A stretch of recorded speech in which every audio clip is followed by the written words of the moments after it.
This is I Buddy Landell, and you're about to listen to Booking the Territory, the unprofessional wrestling podcast, so stop working yourself into a shoot, you numbnuts. This show is strictly for entertainment purposes only. Don't be a dumb ass and get offended by anything on this show. And if you do get offended, that's a you problem. Before I throw it to the fellas for another banger of an episode, shout out to all the BTT patrons, including the largest Patreon contributors of the show: Disrespectfully Classy, Mark E. Blassie, Mike Childry, Joe Ice, Good Old Justin, and Mike H. Now enjoy this Outlaw Mud Show podcast. Remember, if it don't snow, it don't go. And be blessed and be a blessing, pal. Hi, everybody. This is Jim Cornette, pro wrestling legend, and you're listening to the Book in the Territory Unprofessional Wrestling Podcast. This is the artist formerly known as Daryl Van Horn, James Mitchell, the Sinister Minister, and I'm here to let you know I would rather slam my cock in a car door than to miss the dulcet tones of Hard Body Harper, my illegitimate son, on Booking the Territory podcast. Woo, Messi, this is professional wrestler Jimmy Valiant, the Boogie Woogie Man. Tell my people, my brothers and sisters, don't you dare miss Booking the Territory. Oh, yeah. This is a one-man gang. You're listening to Booking the Territory Pro Wrestling Podcast.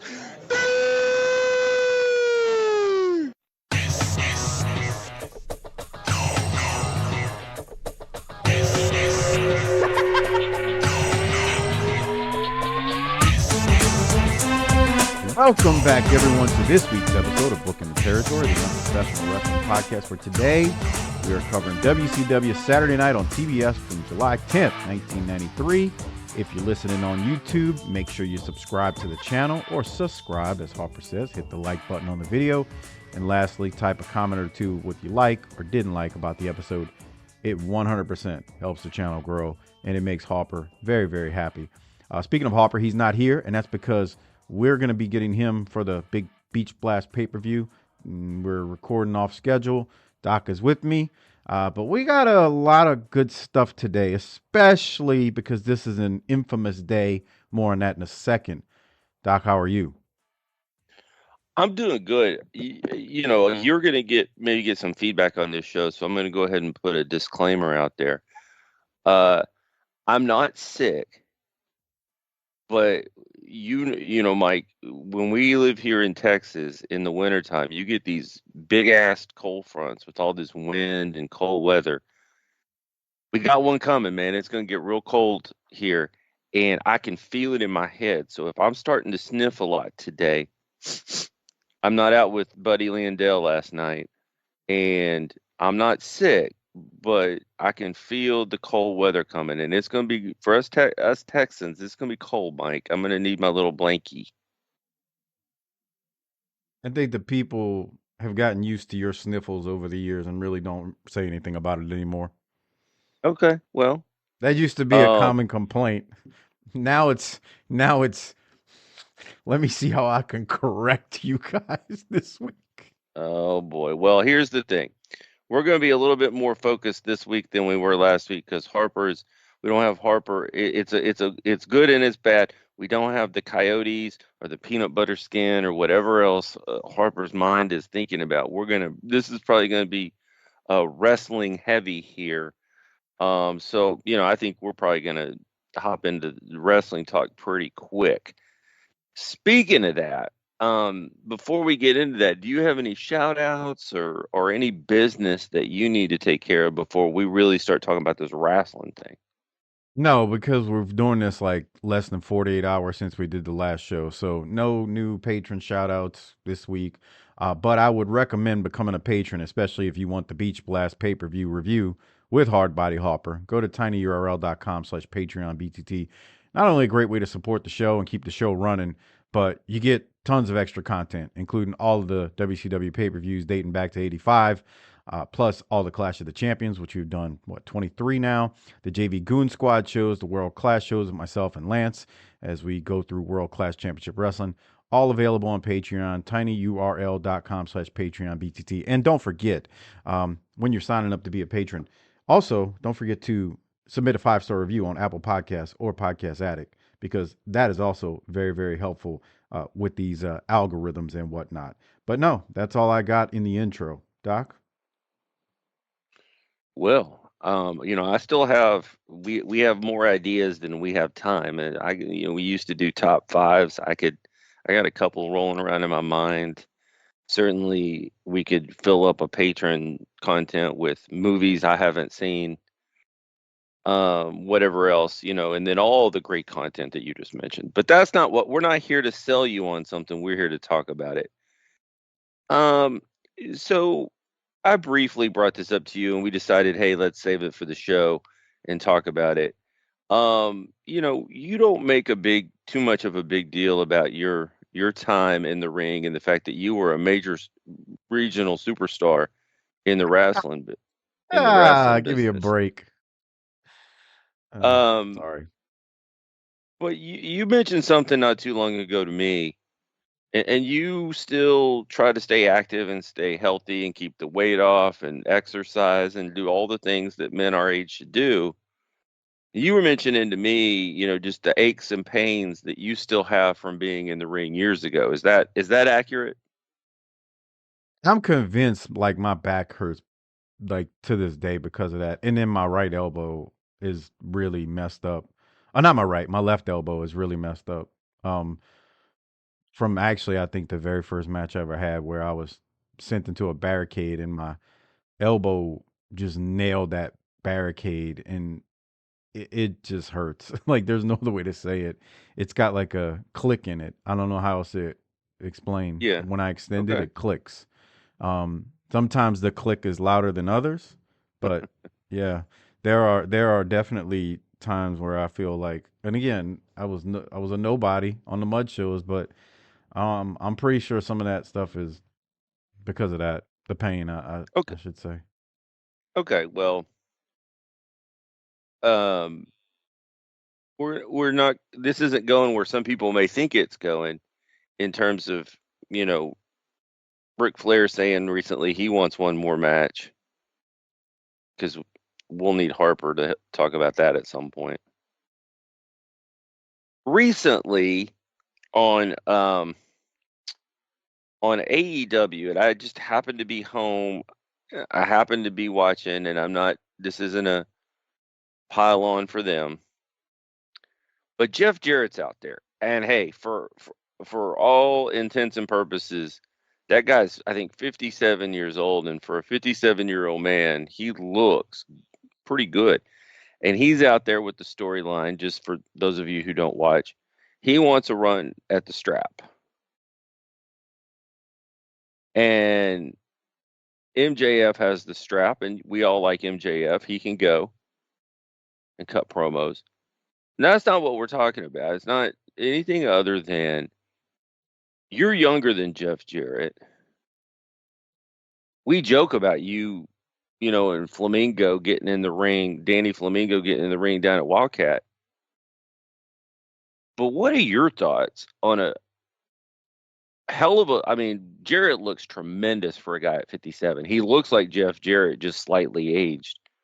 But just a guy that age that's trying to compete at that level, what thoughts does that spring up for you as a guy who didn't wrestle as many matches as Jeff Jarrett in your life and still have the lingering effects? My first thought is good for him. I'm sure TK is paying. TK, you go to high school with him? I'm sure Oh, you TK can is. tell you were fraternity brothers with him. You can tell. Yeah, I'm really sure TK is taking very good care of him financially. So that's my first thought. My second thought is, and this is the ignorance of what I'm about to say. I ain't watched that show in so long. It's really hard for me to truly say, oh yeah, he looks great, and I'm sure he's fine. Um, I think Jeff. I'm pretty sure, out of ignorance, when I say this, he protects himself well in there. He's not doing anything, just outlandish and crazy. You can correct me. It sounds like you've seen some of this. I haven't seen much, and the minute you say that, he'll be out there with a damn pizza cutter next week, and then you'll get a million responses on here. But yeah, I mean, he knows how to work. Let's just say that. Right. So I'm sure he's not like bumping off the freaking scaffold or taking a drop off a 15-foot ladder. I'm sure he's not coming off the top rope doing a, Meltzer driver or whatever the piss they do nowadays. That's not a shot at the Bucks. I'm just talking. Oh, I'll take it then. Y'all send your hate mail to Big Doc at whatever.com. Yeah, I'm sure he's not doing anything like ridiculously crazy, but I'm sure he's taking like just some light bumps, and God bless him. But again, I'm sure he's being paid really well. Like he couldn't make That's a great, quarter. but I mean, that's great, but and I know just in general life, as you get older, there's just times when your body says, "Nah, bruh." I mean, it's great. You could pay me $5 million to jump like I did in high school. I'm still not going to touch the rim anymore. I need a ladder for that. What I don't know is I don't think Jeff had any like major injuries in his career though. So like maybe he's just a healthy 57. Like Healthy, it's genetics. The other thing is 57, 45, whatever it is, isn't the same as it was when those guys were smoking cigarettes every day, driving down the road with 18 pack of beer. Health and nutrition is something that is different now than it was then. And that's basketball, football, wrestling, right? Yeah, I 100% believe that. I mean, just look at how long some pro athletes play now. And I know like a guy like Tom Brady is a quarterback, so he's not taking hits like a running back or a receiver or a tight end or whatever. But to play well into his 40s like he did. So it's just and I think abnormal, genetics, but it's a different winning, world. Winning the genetic lottery helps too. Like, just having family traits that promote you not having major issues, like you said. Well, Yeah. Yeah, and it just like Jarrett, I don't remember. Somebody will send me something obviously if it's not true, but I don't remember him having like any major catastrophic injuries. Like he didn't deal with any type of things that Austin dealt with, with the neck, and so he could be what some people term a young 57. If Dr. Blassley listening to this, he could probably share some insight on what I just said, because obviously your body over time, there are people who are 60 who have worked out their whole life and look good, who are healthier than someone who could be 30 because they just abuse their body. Yeah. And I said, you said, what kind of shape is he in? He's in real good shape. I haven't seen it. I think so. I mean, he looks good to me, man. He looks like Jeff Jarrett with just some aging, but not like he's not out there at double his weight or stuff like that. He still looks good, man, and good for him. If you can do it, keep doing it. Yeah. Right. I'm right there with you on that one. So that brings us back to, when are you going to get in the ring? Yeah, that's not happening. Oh no, that elbow is just, you can't work an angle with Danny. You can't work an angle with Danny Flamingo where he targets the elbow and then you got to get revenge. And so You bring me and Harper in as your consultants, and we wreak havoc on the Wildcat territory. Or he has tried for years now to get that to happen, and I'm like, you're talking to the wrong one. I would do it, but you got to get your. And there's not just one booker anymore with Wildcat. Like, you got to get your bookers signed off Oh, on this. they got a committee? I wouldn't call it a committee, but there's more than just one person who's making the decisions now. Okay. It's been like that for a while. Okay. I was Yeah. just saying, man, Harper could be over distracting the ref, and I hand you an ether rag, and we get this thing done. You know, Sure. we're back in the back. We're back in the back having a nice cold beer before anybody knows what happens. Do it hit them. Okay, if you say so. Well, Boy. Dare to dream. Good luck, Jeff Jarrett. I probably won't see anything else that you're doing in the ring for a while because I don't have time. But good on you. And that's that. So, I mean, we got a little bit to add to this wrestling here, this review this week, a little something extra. So maybe we should just go ahead and get on that. Let me start the video version. It's going now. All right. So this is an interesting week on Saturday night on TBS because this airs July 10th of 1993. The episode was taped June 2nd of 93, according to the history of WWE.com. And it was taped at Center Stage. It's the first part of the taping from that day, according to the internet. They had 3 tapings that day. Additionally, this is the part that I've been waiting to get to. Mm-hmm. This is the infamous day that allegedly, and by all accounts, saw Colonel Robert Parker introduce a team called the Posse, a.k.a. Harlem Heat. Oh. The reports, and this is on the history of WWE.com too, apparently, by anybody who's ever, quote unquote, seen it with their eyes, they were brought out in shackles, according to anyone who's ever talked about this segment. Because we never saw it air. To my knowledge, and I've checked, I've done some digging, there's no footage of it. So we never see it happen, but it happened on this day, June 2nd. Now, hold on. Now, let me ask you something real quick. Does that automatically do something for you? Like, okay, so I ain't seen it with my own 2 eyes, so I'm automatically wrestler suspicious about what really happened. Oh, I wasn't really suspicious because I've heard so many people talk about it, including Bischoff, including just everybody who was there. I just assumed it was what it was portrayed on the surface.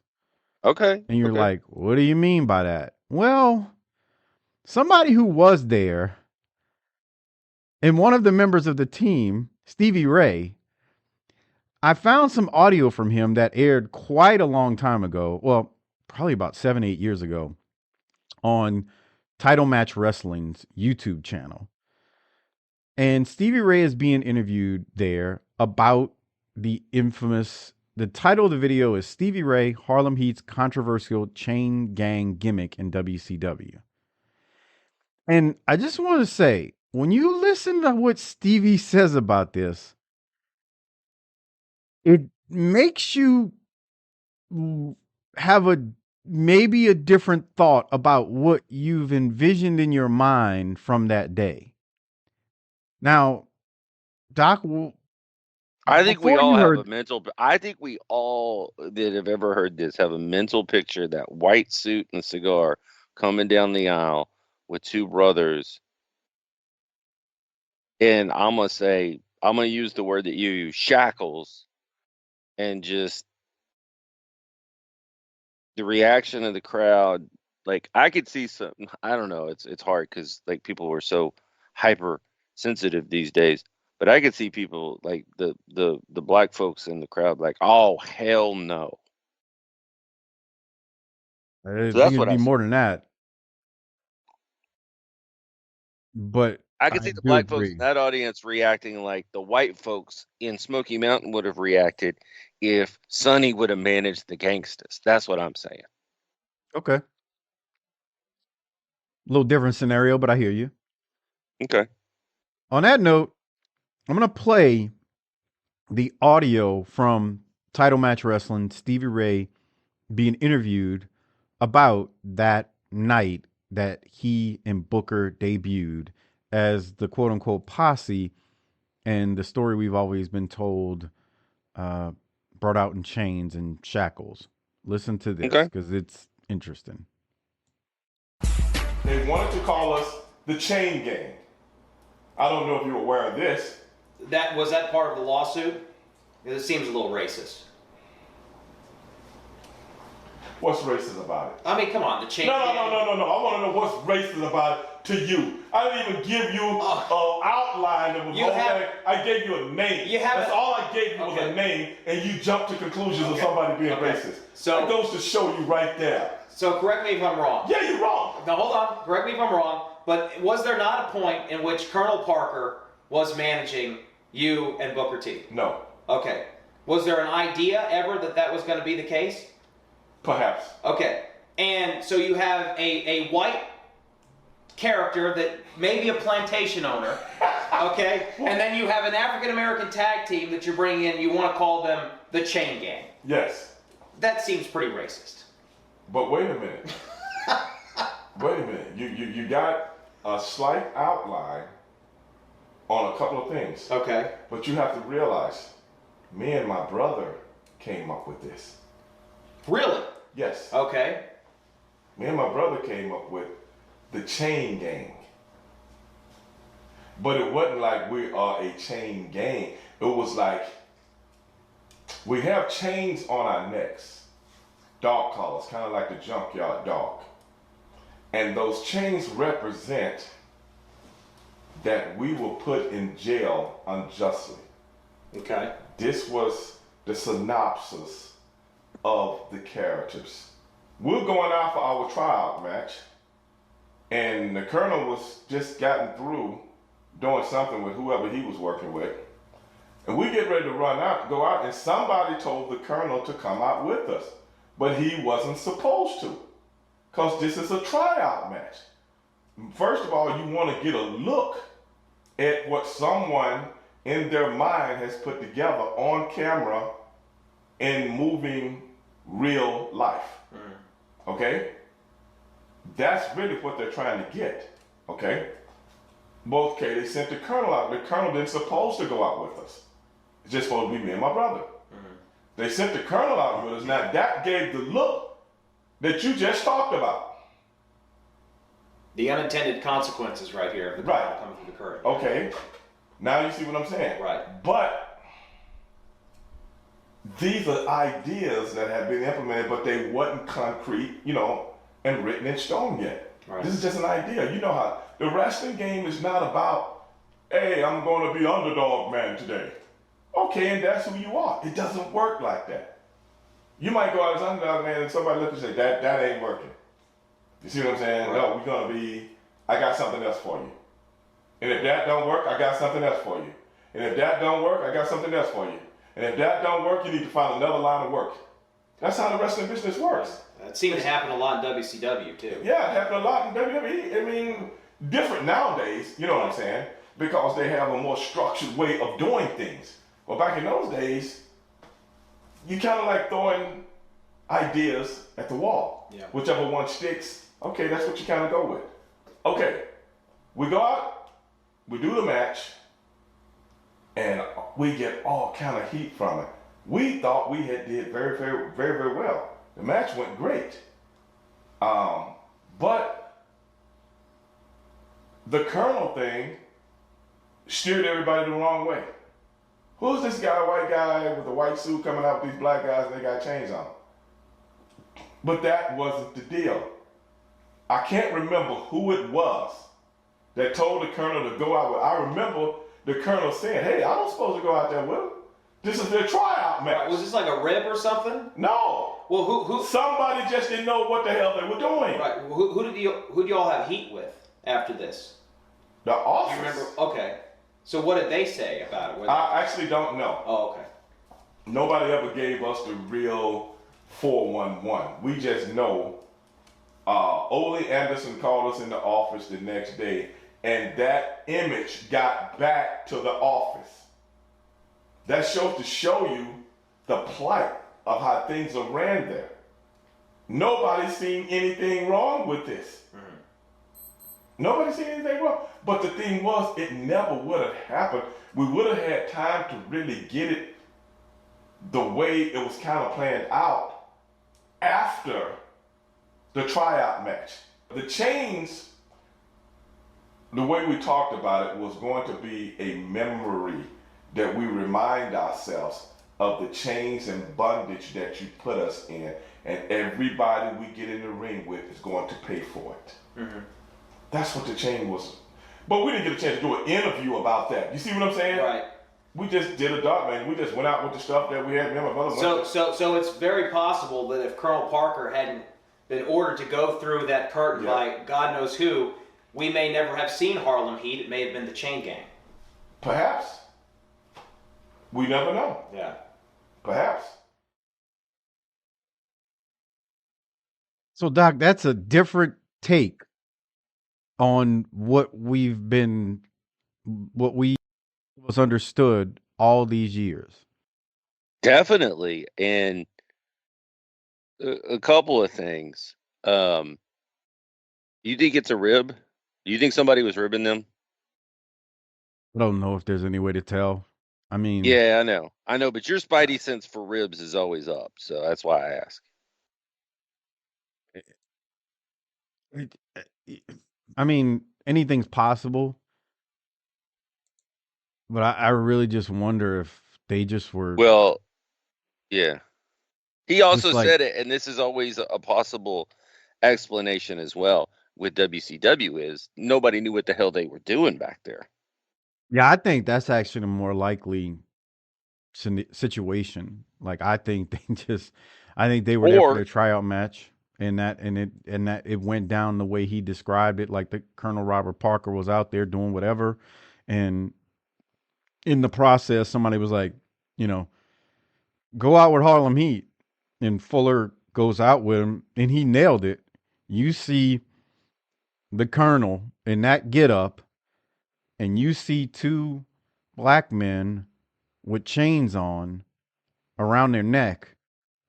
I mean, what other look are you going to assume? Right. But I love how Stevie says, he's like, he asked the interviewer, what's racist about that? And he's like, come on, black men in chains. Like, the interview is not wrong.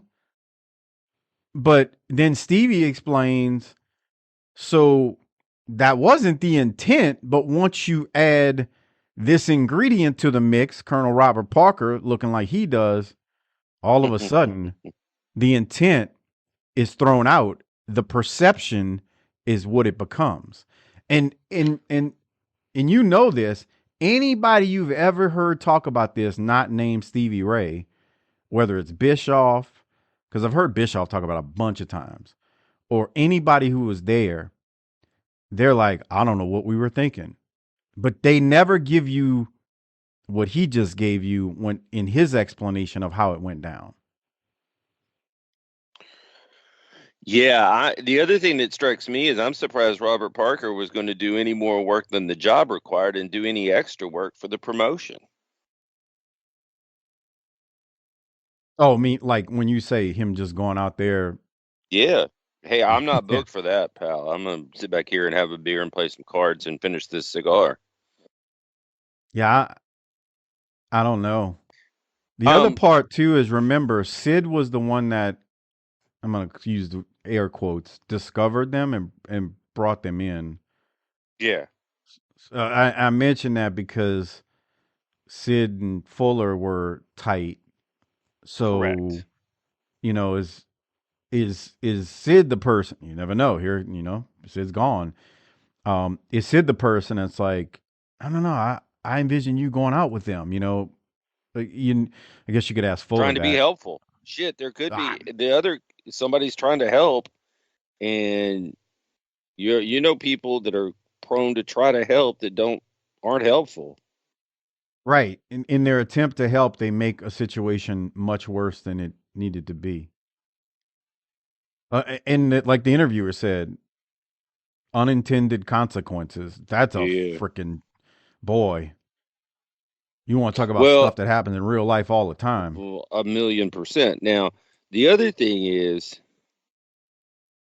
on some level, it's great that happened because it kept them chasing down different, like he said, you come up with something else. They came up with the thing that stuck for them, and that became their, Harlem Heat. Now, I always thought that was kind of racist because why they got to be from Harlem just because they're black? But whatever. No, I've heard Booker talk about that. That definitely wasn't. Well, again, I guess you could say, well, it wasn't intended to be racist, but it may have been. Who knows that way? Yeah, who knows? And it's not that big a deal. Now, here's the other thing, and this is so. There's a couple of things else that come to mind. Slightly different take on somebody who was there. How many other things do you think, not just in wrestling, but in life, happen differently than we read about, know about, that's passed down by word of mouth, that you read about, whatever? How accurate is the history we think about anything? Oh, I've said that. I think that for everything in life now. Not just because of this, but I've always, like, as I've gotten older, I think that all the time. I think that about everything related to American history, world history, you name it. Because unlike in this example where we literally have Stevie on video explaining exactly first-hand account. This is not somebody giving you their idea of what happened. This is a man who was standing in the building, who was a part of this moment. This isn't some historian giving you their account. This is one of the two people, or three if you include Colonel Parker, who were there and experienced it. So yeah, I oftentimes think that, like, who's to say the versions of history we've gotten over the years are right? And, for those of us that, I often think that. Let me be clear here. This is not me making up a conspiracy theory. No. Like, I'm not saying, like we thought it was interesting. We thought this was interesting. Whoa. Somebody will hear what I just said and say, so what do you mean? You don't think slavery happened? No, you dipshit. I'm saying, I'm saying historical accounts where people, like, will tell you something that happened to a specific person, and it's probably not 100% accurate, and is a perception of somebody who wasn't there and did not experience it. In this example, Stevie Ray was one of the three people, if you include Colonel Parker, who was literally there. So he's telling you what happened that was his, experience and truth. Not somebody like, and again, Bischoff, here's the thing that's crazy about that. Bischoff was there. But when you hear his version of it, I've heard him say to Conrad on shows, yeah, I can't believe that happened. Yeah, they let him out in chains, But he didn't know what Stevie just said. Like, it's like he didn't know that part. So I think about what you said about the history thing. And I think for a lot of us who have kids, this is a real important point about life and history. Because these kids, boy, I sound old there, huh? These kids do what with their free time? They watch these videos. Boy, that sounds old too. I sound 1,000,000 years old. I'm aware. Is that true? Your kid, black, white, whatever we're doing here, these kids They spend all their time on their phones, which includes watching lots of videos on various social media platforms and YouTube and whatnot. Yes. Okay. I constantly remind both of my kids. They're like, oh, I saw this video where they said this, this, and this. I'm like, look, and this is good to keep in mind when you listen to this show too. Any jackass with the right equipment can say anything they want in any way these days. It doesn't make it right or true or factual. Including us. That's why I said including us. The thoughts and views expressed on this show are for not even us sometimes, because we're playing heel or whatever, and we have Harper, are for entertainment purposes only. Even, but we still shoot you right down the middle. Man, these kids have access to more information than ever, but you gotta verify shit. There's too many grifters and hucksters and liars and all kinds of shit out there. That's what I'm saying. Now, let's bring it back to the story at hand. I have said this to you before, and I truly mean it. Like, I heard Stevie Ray on a podcast, and I cannot remember who it was, but on a podcast a few years ago, and I thought, man, I wish he had a podcast. I would listen to that. Maybe he does. Stevie Ray's a really smart dude, and he's got a really unique way of thinking about the business that I appreciate, and I would listen to him talk about the wrestling business more. I just appreciate it's firsthand. It's not secondhand. It's, he's giving you the facts, bro. Like, nobody can argue at that moment. Like, this dude was there. Like, there's no ifs, ands, or buts about that. He was there. He experienced it. Anybody So this is happening at this taping, correct? That we're about to review. Yeah, according to the history of WWE.com, this was taped June 2nd, and what he just described happened on that day. And okay. Now, obviously not aired. It's their tryout. It's their quote unquote tryout match. Sure. Funny part is, I don't think we're going to see him for like another. I don't think we see them for another like month or two at least. Okay, that's where I was going with that. So okay. Well, I like listening to Stevie Ray talk about the wrestling business. That is certainly an interesting bit of knowledge that he dropped, and I like how here's the other thing. It's funny for you people to say, oh, that's racist, and everybody's welcome to their own opinion. But I tend to listen to the people who would be offended by something, and maybe other black people would be offended by the chain gang, but that wasn't their intent. So a lot of times when we prescribe intent on things, are we correct? It's just good to challenge your thinking on everything. I think that's the lesson I'm going to take away from it today, Michael. I mean, he said it like as plain as day. I mean, you can't. The man was there, and the way he described it, like you can't. It's not if here's what kills me, because somebody will come back and say, "Oh, well, Stevie wasn't thinking about it correctly." The man is telling you firsthand experience from that day. For who is anyone to say he doesn't know what he's talking about? He's literally telling you what he's experienced that day. Now you can say you don't agree with him, but for you to say he's just wrong, it's his experience. Here's the other thing I'm thinking about during this. We've seen some pretty wild and terrible things from a quality perspective in the last few months here. Can you imagine the just chaotic turmoil that's happening backstage at WCW wrestling events right now? They're hemorrhaging money. The creative is all over the place.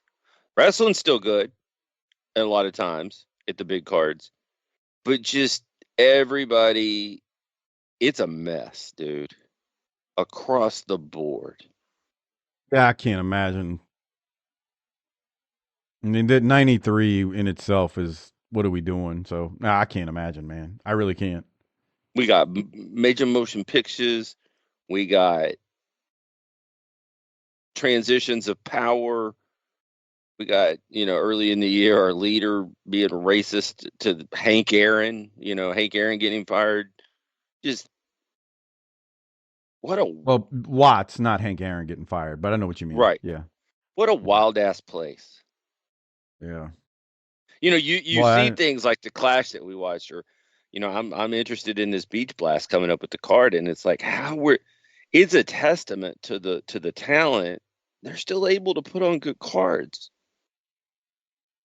We say it every single damn week that the card is the talent on the roster is phenomenal.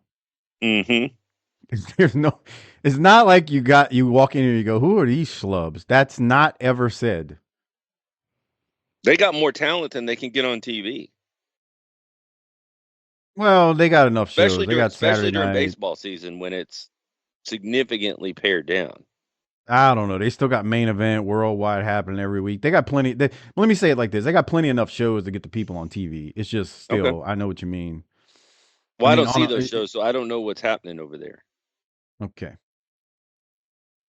On that note, Doc, how about we get into actually the meat of the episode, which was July 10th on 93. I feel like you did a little bit of extra for the show this week, so you're going to get the Docaholic Spotlight of the Week because you're definitely a Docaholic, and you did some extra work for the show, and that was very interesting to listen to, and I enjoyed it. I'm sure the people did.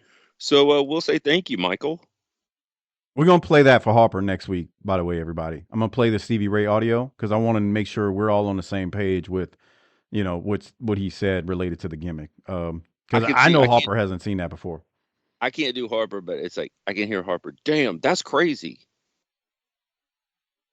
That's exactly what he's going to say. Okay, we'll see what he says. There we go. That'll be his first response before he elaborates, and then you pick his brain. Oh boy! And then he'll tie in some random shit that he's.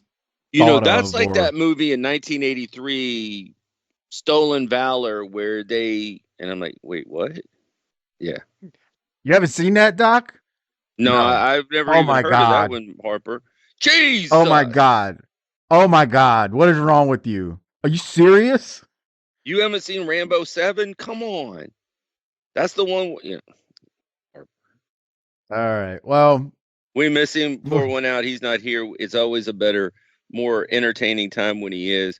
But he's not. We got to keep going. Mike, do we need to go to the ring at this point? Yeah, the show starts. We really, we see a couple of quick promos from Austin and Paul Roma building up their main event match in tonight's show. But then we go straight to the ring for Sting and British Bulldog versus Rip Rogers and Gary Nations.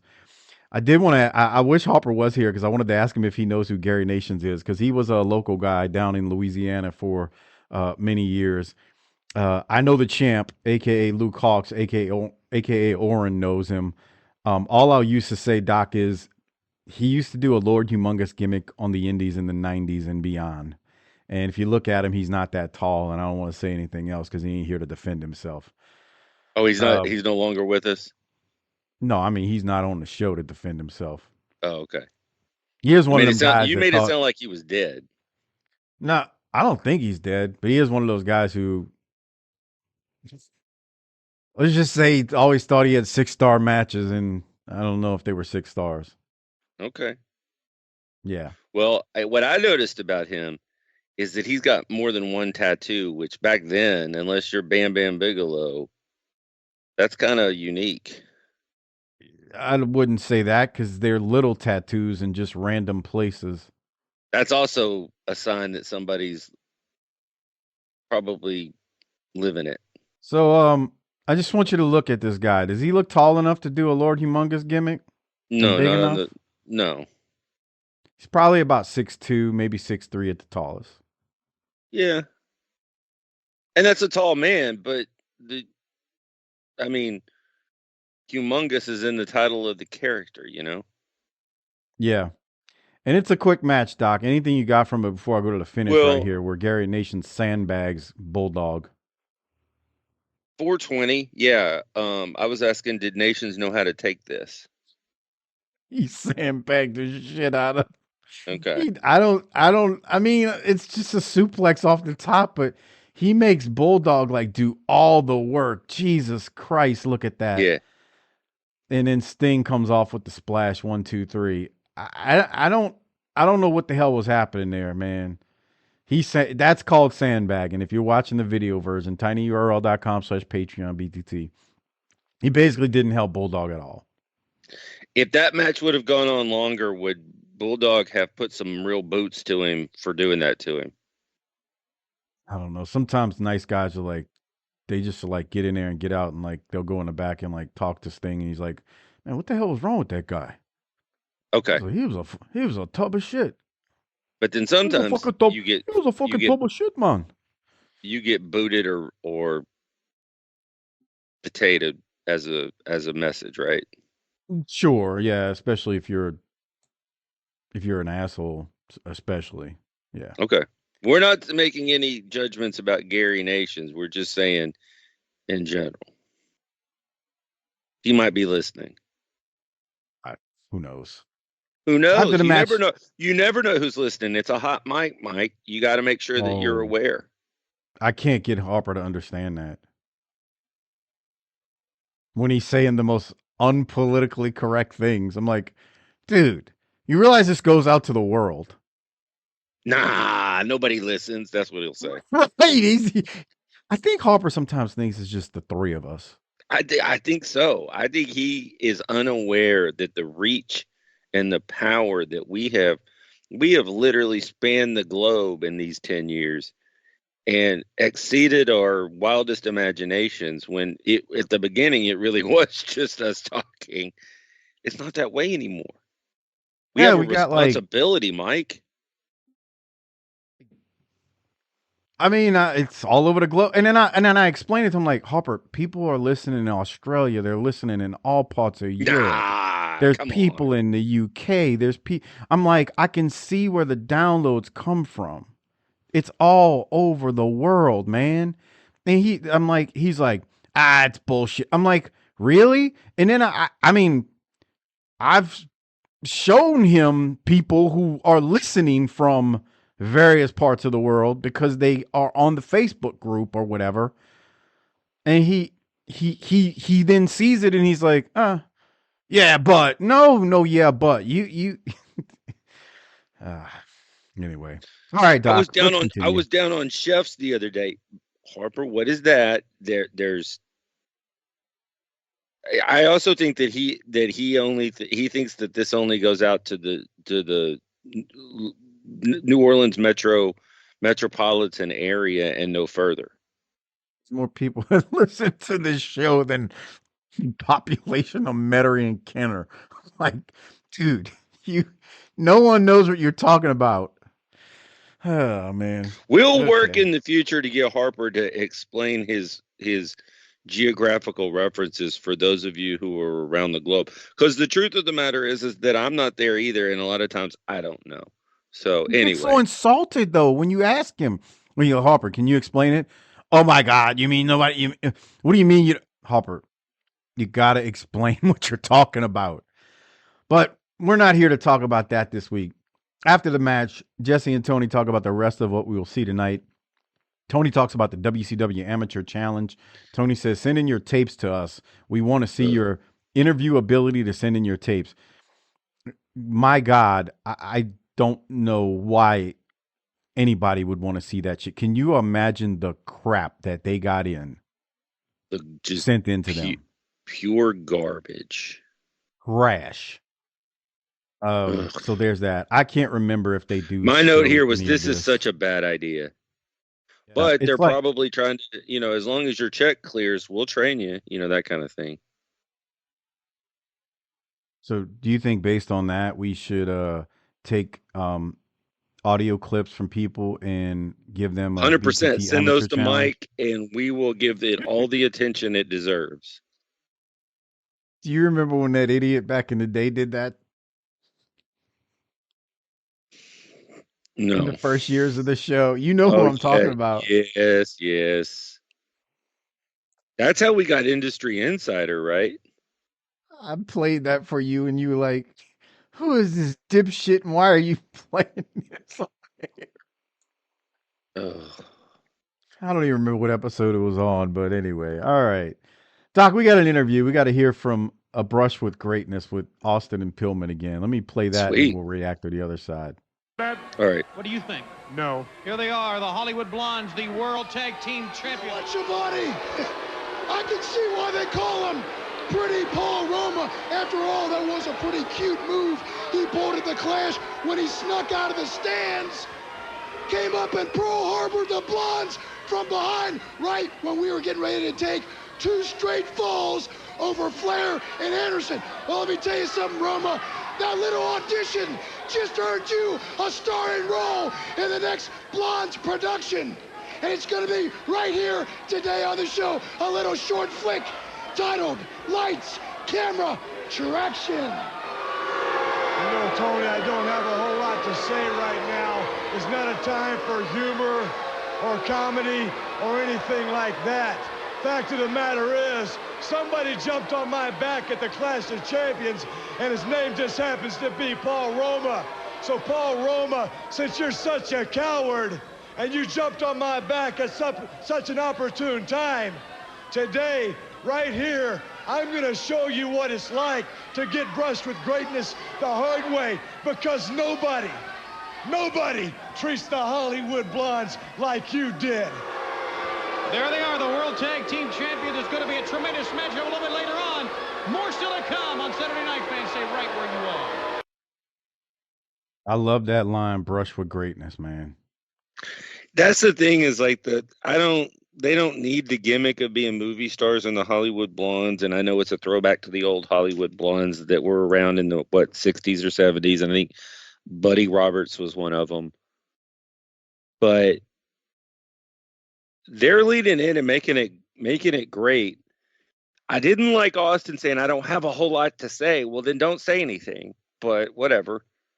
And Pillman is just such a natural on the mic and so good and just it's amazing. I mean, what a tag team. Let's break them up. It's not just that. It really hits me here when moving on from that, when we go to that control center and we start seeing the matches, Sting, Davey, Vader, Sid, Flair versus Wyndham, Pillman. We got Pillman and Austin. I mean, Rick Rude. To the point you were making earlier, things are so chaotic and we're not making money, but we're loaded with talent. Like there's Hall of Famer after Hall of Famer. Yeah.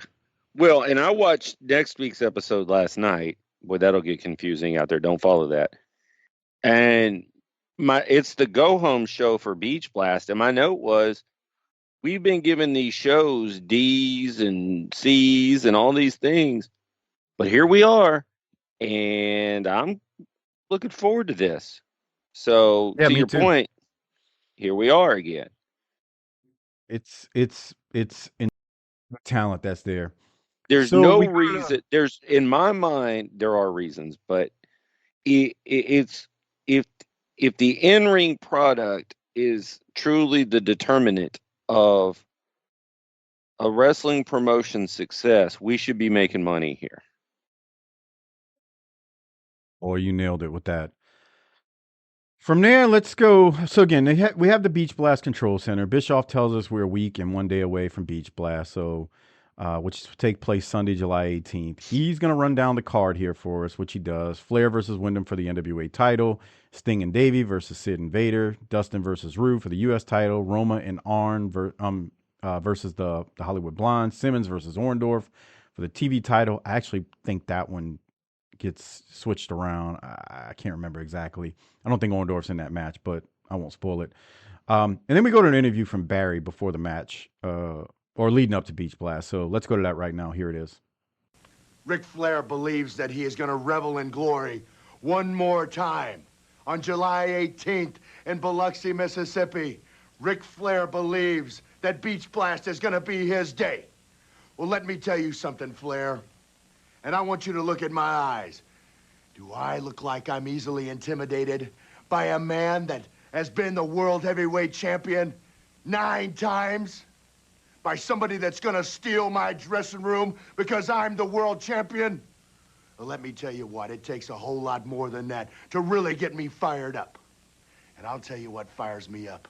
It's when somebody thinks and believes in their mind that they are gonna walk away with this championship. Oh, Flair, you walked away from it one time before, and you're not man enough and will never be man enough to take this championship away from me. In Biloxi, you're gonna pay your dues, and I'm gonna walk out smiling. Wyndham, Flair, the end. I have a question, but what did you think about Wyndham's promo right there? I thought it was really good, and I think it was wild that he told Flair he walked away from the title. Okay, so it sounds like you thought the same thing as me. Because when he says you walked away from it one time before and you're not man enough to take this from me, it felt like a dig at Flair when Flair left during the Herd era when he was champ. I'm not complaining. I thought that made it that much more impactful. But Right. you took it the same way? Yeah. My note was, I'm man, not alone he then. just said it. Yeah. That was an interesting choice of words. That was good. I guess if and you don't have to be an insider to know what he was talking about. No, because he was. I mean, if you know anything about any kind of marginal wrestling fan, he was over on WWE IF. Left with the belt. Like Left with literally the belt. walked on their TV with it. So it's not like it was, yeah. Good stuff. I mean, that was good. Well, unfortunately, we go from that, Doc, to Tony and Jesse, who throw us to Catherine White and Cactus Jack in the situation from the streets of Cleveland. Now, is this the last? Is this the last one? Man, I think so, but I can't remember. They're so bad, I've washed them from my mind. Okay, I think this is the last one. Now, last week we had Dustin out there as a country music star. Lucky he didn't get rolled in that getup he's got. Now we're going to bring small children and a pregnant wife into the equation. Yeah, speaking of what you're talking about, let's go to the audio. And just so you know, as you watch this, Dusty thought the real life Miss Cactus was too hot to play this role. And I noticed on the beginning of it, this Miss Cactus has a big butt. You can take that however you want. If you like that kind of thing, zone in on it. And if you don't, turn away. All right, let's go to it now. Here it is. All right, fans, welcome back to Saturday Night. You know, for the past, 5 weeks or so, we've been following Catherine White in her attempt to locate Cactus Jack. No question she has found him. Last week, Dustin Rhodes couldn't snap him out of it, and she's going to go back to Cleveland this week once again and try to resurrect his memory, so to speak. Why is it not a surprise that Dustin Rhodes would fail? He's going to fail against Rick Rude, too. You're talking about the big event coming up at Beach Blast. We'll be talking more about that, but right now, let's go to the streets of Cleveland once again and see if we can't find out what's going on with Cactus Jack. Now, no matter what happens, just keep the camera rolling. I don't want that woman spiriting him away like she did before. This is Catherine White for WCW, approaching the camp where Cactus Jack now lives. We have a little surprise for him that we think is finally going to jog his memory. You two okay? Okay, come on, Dewey, let's go find your daddy. Jack.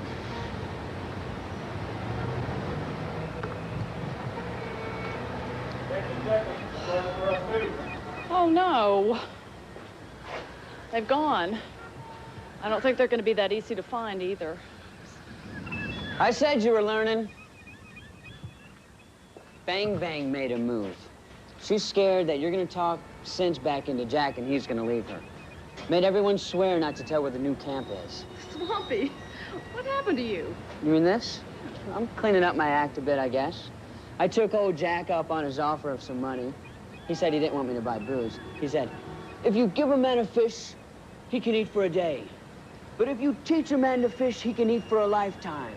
You know, Jack. I thought about it. I went out and I bought some new clothes and I got a job. And now I call myself Wendell. Well, that's great, Wendell. I wish we were doing that good. Well, I can take a Jack now. You can? Yeah. But he helped you. Well, and I want to help him. See, it's Bang Bang that wants him to hide. See, right now, he thinks he wants what Bang Bang wants. But he's as lost as I was. See, to make decisions like he's got to make, you have to really know who you are. Come on, I'll take you to him. Ready?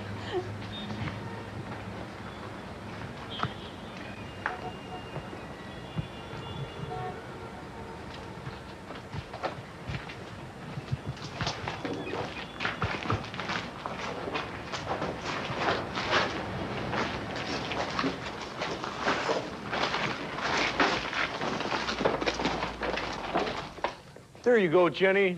She's an old vessel, but she's seaworthy again. Should be clear sailing on that paper route of yours. Thanks. I knew you'd be back, and I knew you'd find us. You can surface now. No need for silent running. Don't worry about Bang Bang. She won't throw any depth charges here. You see, I've told her it's about time we had this thing out. Well, thank you. I brought somebody else to see you. 2 people, actually.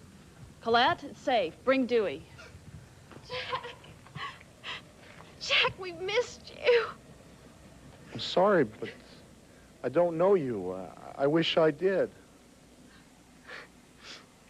Jack, this is your son. This is your child to be. Jack, I'm your wife. Look, lady, I don't know who you are, but I am his woman now. Jack, come home. I am home.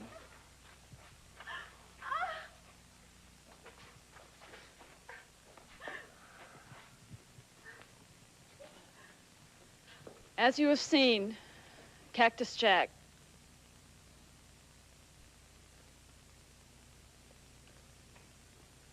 This is Catherine White signing off. Oh my God. Thank God that's over. Doc, your thoughts on whatever the piss we just watched? That one bothers me because I don't like bringing the kid into it. The idea that like he's just gonna, how is he gonna be a baby face if he looked at his, even if it is amnesia, he looked at his son and didn't know him and turned his back for some huss named Bang Bang. How are we gonna make that a baby face?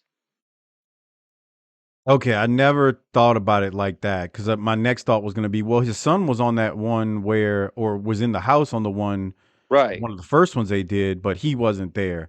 But And again, that kid's old the enough to be like, argument, Daddy, you know, have him involved. If we're gonna drag him into this, let's drag him into it. the argument somebody would make is, well, he's got amnesia. He's not being a heel. He's just got amnesia. Man, this is wrestling. That's too many steps. Okay. I don't disagree with you, by the way. I'm I just, know. playing devil's advocate. And the other thing here is if we're gonna not use his real wife, that's fair. Can we get a better actress than that? Bro, you act like we got good actresses on the other 6 parts before this. Oh, that's a good point. I mean, is Catherine White the epitome of how you think a true reporter acts when they're doing this? None of these people are actors. They're all terrible, except for Cactus. Cactus is actually playing the part of a amnesia patient well, in my opinion, for what he's been given. Bang Bang. Yeah, okay. You just like it because of the gimmick name. Yeah, I think it's funny. Like you said last week, if one of your buddies said they had a new girlfriend named Bang Bang, what would that make you think? Can I get a turn? See? Oh man. All right. Back in the day, not now. Let's be, come on, we're family people now. But I wonder if Catherine White's like, I'm glad this shit's over. I can go back to my cubicle and just go back to whatever. Or if she was like, man, that was my big chance. Yeah, I don't know. I didn't think about it that deep. Trying to talk about something, but I am glad this is over. I hear you. I said it last week. I've said it before, man. The one thing about bad stuff, it at least gives you, when it's bad, but it's bad in a way that it's so bad.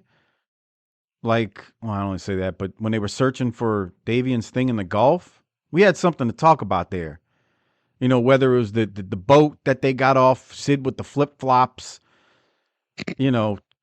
kids on the beach. And like you said, Mike, would you let wrestlers, like, there was things you could like really talk about and maybe get a little fella half pint, get a chuckle at, planting the bomb. By the way, I went back and watched it. I think Harper said, you think they really exploded nothing? Dude, you can see they didn't explode shit. It literally is something they did on a computer. Nothing exploded. It was like a special effect. So Like there was like just stuff that you could like talk about. With this, it's just like, this is dumb. Dumb. But again, in Cactus's book, he says, hey, it was Dusty's idea. Dusty said, we going to give you amnesia, kid. And, you know, Cactus is sitting at home collecting a paycheck all the time. So I don't know how mad he is, but he's banging the real Colette. Okay. Any other thoughts before we move to Steve Regal versus Johnny Gunn, Doc? I think we should move to the ring as quickly as we possibly can, leave that behind us, and never, ever, ever talk or think about it again. We go to Regal versus Gunn. Boy, how Gunn has fallen. Boy, Crowd gets he got the jobber intro. He didn't even get an entrance now. Right. The crowd gets a USA chant going like we're facing a Russian menace or something in the match. God. The crowd was into this, but it's hilarious because the dude is from the UK. He's not a Russian menace. Not Ivan Drago out there. Right. Well, yeah. And I mean, I know it's 93 at this point, but you get my point. Doc, any thoughts on this? It wasn't too quick, but it also wasn't very long either. Regal hits Gunn with a roll up, like he does a roll, that rolling slam he would do, and then 1, 2, 3. Any thoughts? I don't love his finisher. I don't hate it. It's just I would like something more. Like I would love it if he would put on like a submission hole on somebody, like the Fuller leg lock or something. But whatever, not a huge deal. Can you imagine Regal in his technical glory against like Rick in like 1983 or 85? Yeah, it'd be a good match. Yeah. He's one of those guys, Regal, that wouldn't be like the pay-per-view challenger for Rick, but if he came, he's the top territory guy, so he gets a shot at the belt, and it would be a hell of a match. I love heel Lord Steven Regal. I think it's great. I think his promos are good, the condescending nature, all of it. Speaking of promos. Let's get to one of them. Here's a quick one. Here it is, after the match. I would like to let my foes, all the wrestlers here in World Championship Wrestling, and especially you lowly commoner, the British Bulldog, know one little thing. Take heed, because I am the finest scientific wrestler in the world. And please, Mr. Clinton, could you invest some money in elocution lessons for these people? Take it away. When we come back. Yes, the president of the United States to invest in elocution lessons for these people. Thoughts? That's a really clever line. Like that wasn't my favorite promo I've ever heard, but it's clever. And he's, against Bulldog, which is interesting because, the overly simplistic thing of wrestling is they're from the same country, so they would be buddies, but obviously that's not the case. Yeah. But no. I in this case, Regal is better as a heel. You can't have him as a face. Agreed. All right, Doc. We continue. Teddy Long says, "Let me." Who's going to interrupt him this week? Teddy comes out. He's talking. I'm not playing it. He says, "Let me let all my homies know that I am in the house." And then Teddy says he's searching for some talent. It's pretty much meat and potatoes. And then Teddy throws to Orndorff on a Flair for the goal, talking about Ron Simmons. Saturday Night. I didn't really have any notes from it. Did you? No. Yeah. It wasn't bad. It's just, he's talking about Ron because he's going to have this match with Ron at the pay-per-view, and that was that. You don't step to Ron. Oh, wait. Okay. Doc, we then go to Max Payne versus Scott McKeever. You already know how I feel about this guy's matches. I don't have anything. He puts Payne in. Payne puts McKeever in the painkiller armbar, whatever. Your thoughts on the match before I go to that? Let's go to that. All right. So after the match, they show what appears to be a luchador of sorts. I don't know how to describe it. It is a man in a mask. We can clearly see that this masked man standing there is Johnny B. Bad. So, and then even Tony says that is Johnny B. Bad. So I don't know if Tony got a miscommunication where he's not supposed to let us know it's Johnny B. Bad, even though we can tell it's him. Anyway, remember Payne fired off the Bad Blaster in Johnny's face, and the whole angle here is he quote unquote damaged it, and we're going to go through this process of eventually unmasking Johnny and finding out if his face is really damaged. Did you have thoughts? He looks like Tiger Mask. That's it. I don't agree, but he's got the feathers on the mask. It's something to see. That's all I'll say. Yeah, I don't know. I'll say this. Next week, this is better because of things that happened, but okay. Doc, now every time I see Dusty Rhodes, I can only think one thing. When the assassin said, "Who might you be, Jelly Bean?" Jelly Bean. Let's go to Dusty Rhodes. Tony's got some questions for him after what happened with he and the assassin. Here that is. Your son Dustin in an Iron Man challenge for the U.S. title against Ravishing Rick Rude. That's on your mind. But another thing we have to talk about is the Masked Assassin. He's been out here countless times. Apparently there's an old grudge that he feels that just won't go away. I want to get your comments finally on this situation. Well, I think at Beach Blast in 1993, Dustin Rhodes faces a great obstacle in Ravishing Rick Rude in the Iron Man's challenge. I wish him the utmost of luck.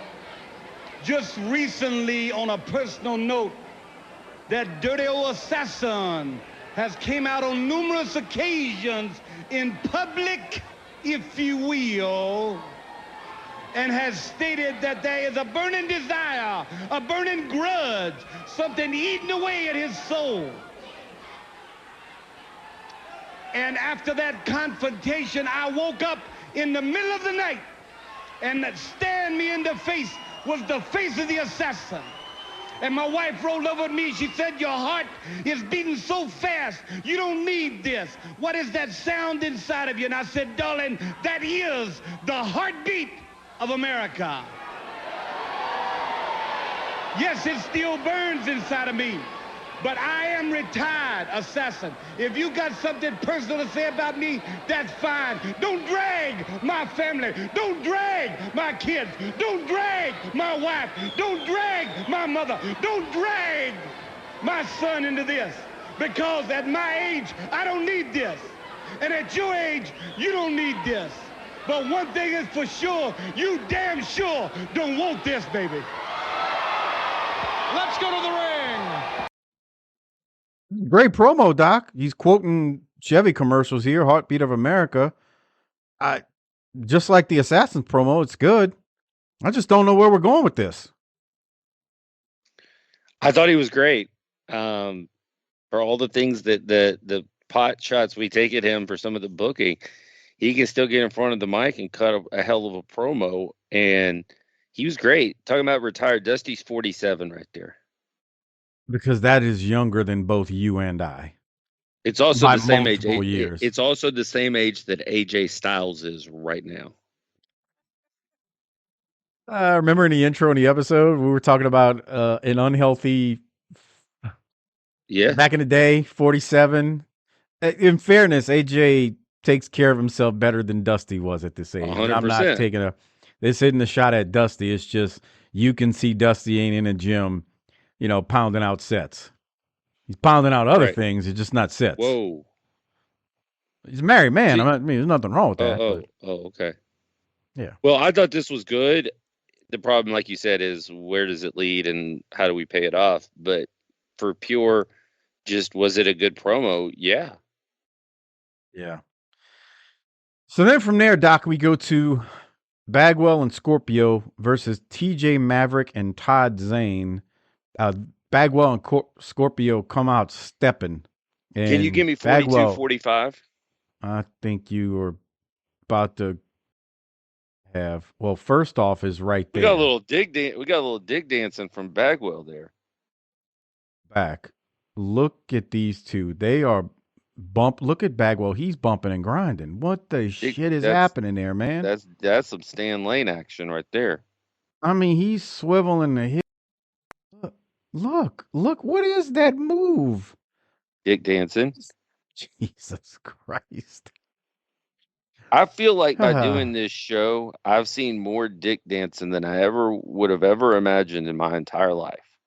Yeah, if you combine the clips of the dick dancing on this show, it would be like longer than that movie Magic Mike that they made years ago, which was You're going to about be dick shocked at this, dancing. but I've never seen that. I've never seen it either. I've only heard about it. Let me see. Let me get these readers on so I can tell you what my notes say. Dude, 44-23. I really liked the way Scorpio came in flying in out of nowhere. Boom. Yeah, that's actually the finish. I was gonna talk about. He comes Bagwell down. with slam. Dude, he came flying with into that the camera shot. That was great. You really need to watch the video version to really appreciate what we just saw. But he comes into the camera shot flying through the air. I say this all the time. Scorpio looks like he's floating when he jumps. Yeah. And he looked like he was floating right there.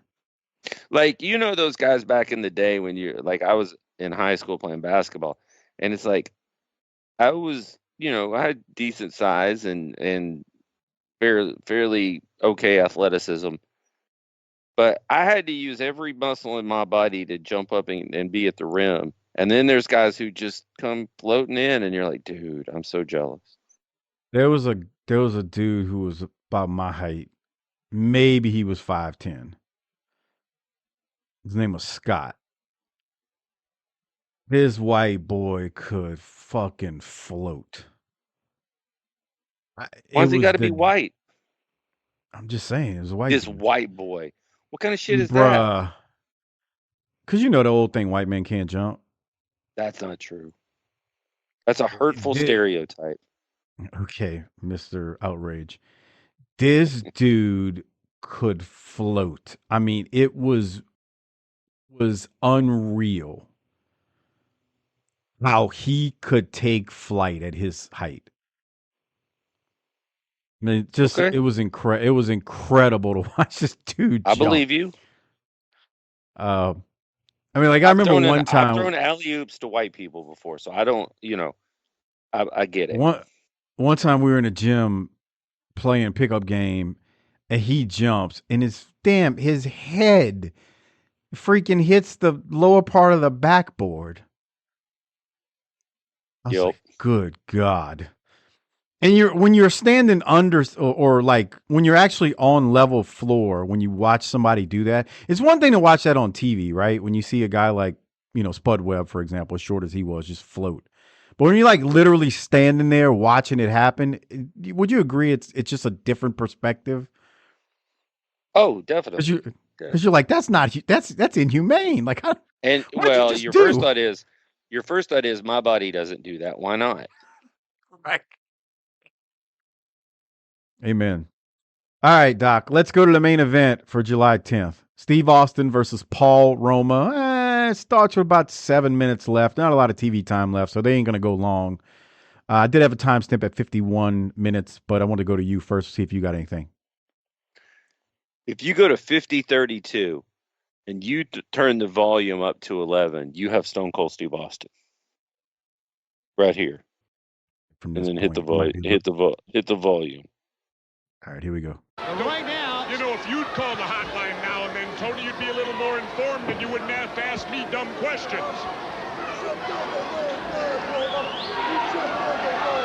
And look at Stunning Steve, half of the world tag champs. It's kind of hard because all the background noise to hear. No, but if you put just the volume in with the visual, you can see it in there. Mm-hmm. Agree. Okay. So at 51, Roma, hits a nice missile drop kick off the top rope. You're about to see it here in a second. Austin's getting ready to do a move, and then Roma is gonna headbutt him. Austin takes that's a beautiful bump from where he's at. And then here comes the missile drop kick. Roma credit, man. He is athletic as can be. He's just not a horseman in my eyes. Not often I root against a horseman. Yeah. It was a nice missile drop kick, though. You agree? Okay, if you insist. He's good, dude. Look at him working punches, man. He is really good. It's just he's not a horseman. Look. I'll be honest with you. I can't look at this objectively. We call it right down the middle, and when I can't do that, I'm going to let you know. I'm not saying that I'm saying I can't be objective about it. Maybe I should recuse myself. Maybe I would recuse myself from the show, but this will be over soon, so I won't have to deal with it forever. Well, at least you're being honest. Yeah, I'm not trying to tell you that the sky is purple. I'm just trying to tell you I don't like it. Anything else before we go to the finish? Let me see. Oh, 52-58. Looking for? Do I need audio? No, I'm looking for Roma is trying to pin Austin outside the ring, and I don't know why. I didn't pay attention if they said it was no DQ or Nah, I don't think I think he just landed on him and just for a second. Because he doesn't like hook the leg or anything. I don't think that was a pin attempt. It wasn't a pin attempt. Well, I'm going to go ahead and provide a spoiler and tell you that the wrong guy's about to win. Towards the finish here, Austin goes for a knee off the second rope, knee drop. Roma moves and then does an inside cradle roll up on Austin. And Roma pins Austin. Pillman hits the ring after to jump Roma, but Arn comes out to help Paul Roma, and Arn runs him out of the ring, and we're out of time. So like Doc said, Paul Roma gets the win, but he gets some boots put to him, and Arn makes the save. And that's that. It really was only like a 5-minute match, maybe. It was really quick. But as Doc said, Doc thinks the wrong guy won. So make sure you send that feedback to Luke Hawks on Twitter. That's right. All that. But yeah, and that's how they go off. And there. Send him all your booking ideas for Wildcat on things Harper could do or how we could get Mike involved into the promotion. I think that's send him to the champ. I was gonna wait till the end of the episode, but make sure when this show posts on X, Twitter, BlueSky, Facebook, whatever platform it is, make sure you share it. Just hit repost. It doesn't cost a thing. I know I always ask you to become a patron, but you can share the show and it doesn't cost a thing. So on all forms of social media, like AI Bischoff says at the end of the show, make sure you share the show. On that note, Doc, we need to rate it. Hand out the Toot Toot Award. You know the drill, all that stuff. Before we do it, remember, consider becoming a patron. tinyurl.com/PatreonBTT is where the best place you can support the show. Not only does it support the show, but you get a load of extra content. tinyurl.com/PatreonBTT is the only place you can listen to our Beach Blast 93 review coming up in just a couple of weeks on the show. All right, Doc, what are you going to rate it? Well, I feel like this is better than some of the shows we've seen in the past. It's still drugged down by that damn cactus shit, but it was overall had a little bit better quality here, and that's a good thing. We're rooting for wrestling. We want wrestling to be good. I was thinking about something here, and we mentioned slightly something about this earlier in the episode, but we talked about the state of the promotion and just what a mess it is, but there's still the ability for good things to happen. The roster is just stacked and packed. But I would argue that at this time in 93, Smoky Mountain's a better promotion. They're running. They've just been running that triple tag team thing with obviously Fuller's not there anymore, but Fuller and those guys, the studs and the Heavenly Bodies and the Rock and Rolls and Smothers and White Boy. 93 is a great year for Smokey. And you could argue their overall booking philosophy is a lot better than WCW's, even though WCW has the talent. And when they get to the big cards, better matches. I mean, it's certainly a discussion to be had for sure. Like the thing is, I don't know if it's got the star power. Well, I know it doesn't have the star power. Let me say it Nobody like that. does. WWF But doesn't have the star power. definitely doesn't have the star power of Smokey, but I mean, I'd have to look up all the results, but There's I've heard places Cornette. apparently at this time. There's places apparently at this time where they were. If Smoky Mountain had a big show, it was comparable. Oh, it was more than the big shows. I've heard Cornette and others say how there's so many of these shows that WCW would do house shows, and they're drawing 200 and 300 people. I mean, Smokey's doing that and then some on many of their small gyms in the hills. Yeah, so I mean, okay, I mean, there's certainly plenty of examples where it's crazy to think about it because you're like all the talent and we can't. It's two things, Doc. It's not only all the talent, but think about the reach that TBS has versus whatever the shit Cornette's doing. Right. And it's not an insult on Cornette. We spent 3 years and 9 months of our lives doing that promotion. It's It is just what they it didn't have the is. reach. Yeah. Yeah.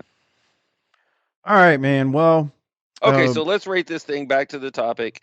Better show than we've seen in the last couple of weeks. I wasn't as completely just like drained watching it as I have been. Still not where I'd like it to be, but I'm going to try to be fair here. I'm going to say B-. I think you're right. I got a B- on it too. Look at that. Look at us coming together. It was much better than what we've seen last couple. I mean, last couple of weeks, I don't even remember what they've been rated outside of a D and D-, and maybe you even gave something an F. I don't remember, but it's not been good. No. And again, I'd much rather get on here and review A+ wrestling than D wrestling. Just there you go. I don't want to run. We can laugh and when things are bad, but I'm not trying to be the podcast of wrestle crap here. Yeah. Okay. So Toot Toot award time, Rolex award. What you got? That's a good question. I think I'm going to go with this is going to be kind of a surprise, but I'm going to go with Dusty. He hit a hell of a promo there. Thought about Wyndham because I thought he hit a hell of a promo, but go with Dusty. I'm going to go with Wyndham only because there's actually something going on that it makes sense. Dusty's promo was really good. It's just like, where are we going with that nonsense is I guess the, problem there. You know what I mean? Sure. It's a valid point. Yeah.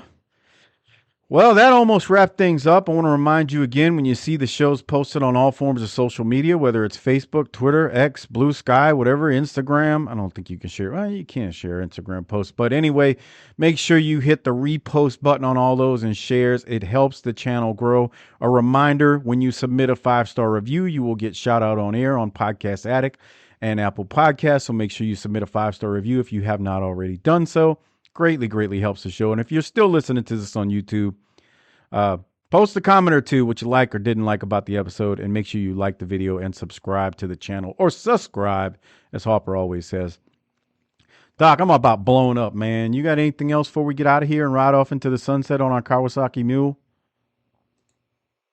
No, I think, I want to mention just one thing quickly, and that is, this will come out a few weeks into the future from where we are, but I just want to say this. For those of us who are in the United States, there's people from around the country that are still, it gets out of the news cycle, but there's people in Western North Carolina, there's people in California, there's people that are still probably from the Florida hurricanes from the summer that are still dealing with things that happened. And so we want to remember those folks that are, the victims of natural disasters and nature. And let's just all remember here, we're all humans, and these disasters don't run across demographic lines, party lines. Bad shit's bad shit. And just T's and P's out to all the people that are still dealing with stuff. Yeah, I'm glad you said that because Harper kind of oversimplified something last week related to the fires. He's like, but a fire, it burns the whole building down. In New Orleans after Katrina, all you had to do was gut the home. No. Just so we're, and this is not a New Orleans thing, but this is dealing with the hurricane that went through the Carolinas or whatever this year. Yeah, if your structure's still there, technically it's still there and it can be gutted if it was flooded out. But let me tell you something. I have family members and friends who it took 6, 7, 8 years for them to get back into their homes after Katrina. I also have friends whose homes were flooded that they didn't gut and had to be torn down and rebuilt. So I hope we didn't. So here's what I want to say with that. Wait. I hope we didn't oversimplify it when we were talking about when you're dealing with hurricanes versus a fire. Simply put, neither is ideal, obviously, especially when you're dealing with insurance companies, because I know in New Orleans that was a huge problem for my family and friends, fighting to get what they should have not had to fight for in order to rebuild. So it's none of it's good. And I hate the thoughts and prayers thing, but man, goddamn, I wish I was a billionaire so I could help out more people. Well, and the thing of it is that we're not trying to. We as people shouldn't be comparing disasters. Who cares if one is worse than the other? If you lose your shit, you lose your shit, and and you lose somebody. We're not trying to, Rolex watch the damn disasters here. And the other thing is the news will move on to the next thing to keep you hooked, and you forget about these people. Don't forget about them, man. That's 100% because like the hurricane last year in Carolinas and what happened, like if you notice, that's out of the news cycle. Those people are still struggling. Those people still don't have their homes. It's going to be years. And you said it, you shouldn't compare it. I mean, I'm telling you, man, there were people I knew, it was 8, 9 years before they were back in their homes after Katrina. Just think about that. A decade almost before they got back into their houses. That's insane. And I just feel for the people out there who lost their homes in this fire in California and lost their homes in hurricanes last year. Because especially knowing that the insurance companies, in many instances, are going to just royally screw them. It's not right. The point is, like, everybody makes their grandstand, and that's great. It's fine. It's needed. But like the NFL games may not have donate to the Red Cross or this week because that was last week. We got to be something new. That's all I'm saying. Yeah, no, I think you're right on. I don't like grandstanding, but it does piss me off, like how the news cycle will just move on because they need to, get the next hot topic to talk about, and it's not right. Well, now that we've got all worked up about how the world is dysfunctional, maybe we should ride off into the sunset and go fix it. I'm gonna do my part, man, with donations. That's all I can say. But on that note, Doc, I know you don't have anything else. Why don't you hit the tagline? Let's roll. Book it, bitch. This is AI Eric Bischoff. No, I am not the real Bischoff. So don't work yourself into a shoot like these useful idiots in the wrestling media field. With that said, congratulations on making it to the end of this week's show. Don't forget to send your comments about what the guys discussed tonight to Luke Hawks on Facebook and on Twitter or X or whatever the piss they call it now.